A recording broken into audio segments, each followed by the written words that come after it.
राम राम जी मित्रों,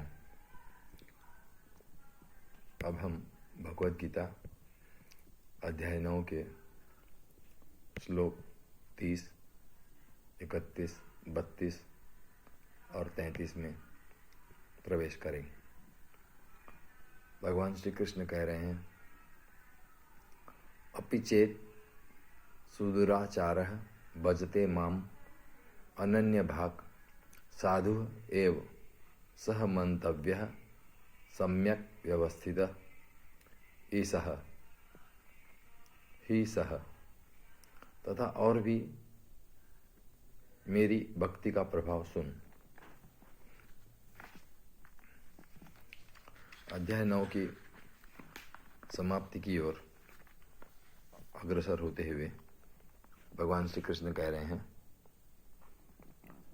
यदि कोई अतिशय दुराचारी भी अनन्य भाव से मेरा भक्त होकर मुझको भजता है तो वह साधु ही मानने योग्य है, क्योंकि वह यथार्थ निश्चय वाला है, अर्थात उसने भली भांति निश्चय कर लिया है कि परमेश्वर के भजन के समान अन्य कुछ भी नहीं है। क्षिप्रम भवति धर्मात्मा शाश्वत शांतिम निगच्छति कौन्तेय प्रति जानीहि न मे भक्तः प्रणश्यति। इसलिए वह शीघ्र ही धर्मात्मा हो जाता है और सदा रहने वाली परम शांति को प्राप्त होता है। हे अर्जुन, तू निश्चयपूर्वक सत्य जान कि मेरा भक्त नष्ट नहीं होता। अगले श्लोक में भगवान श्री कृष्ण कहते हैं, माम ही पार्थ व्यपाश्रित्य ये अपि स्युः पापयोनयः स्त्रियः वैश्याः तथा शूद्राः ते अपि यान्ति पराम गतिम। क्योंकि हे अर्जुन, स्त्री, वैश्य, शूद्र तथा पापयोनि चांडाल आदि जो कोई भी हो, वे भी मेरी शरण होकर परम गति को ही प्राप्त होते हैं। अगले श्लोक में भगवान श्री कृष्ण कह रहे हैं, किम पुनः ब्राह्मणाः पुण्याः भक्ताः राजर्षयः तथा अनित्यम असुखम लोकम इमं प्राप्य भजस्व माम।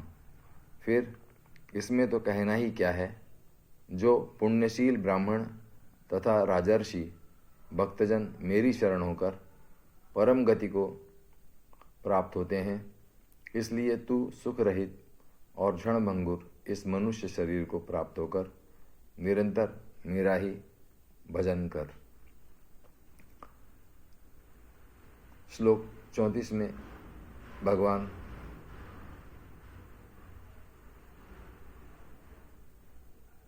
कहते हैं,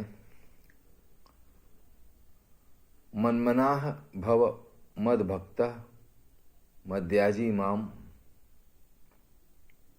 नमस्कुरु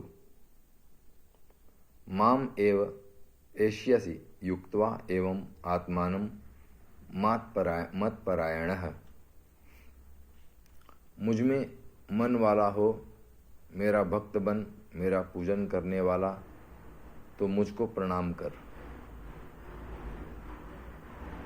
इस प्रकार आत्मा को मुझमें नियुक्त करके मेरे परायण होकर तू मुझको ही प्राप्त होगा।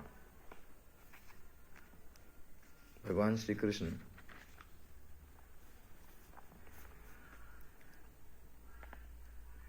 अध्याय 9 के समापन पर अर्जुन को बता रहे हैं कि कोई भी जो भगवान की भक्ति में लीन होता है, भगवान की भक्ति को ही परम मानता है, परम कर्तव्य मानता है, भगवान के साथ संयुक्त हो जाता है। वो यदि दुराचारी भी हो तो वो सदाचारी में परिवर्तित हो जाता है, क्योंकि उसे भगवान की प्रवृत्तियां अपने आप आने लगती हैं। अब इतना ही। जय राम जी की।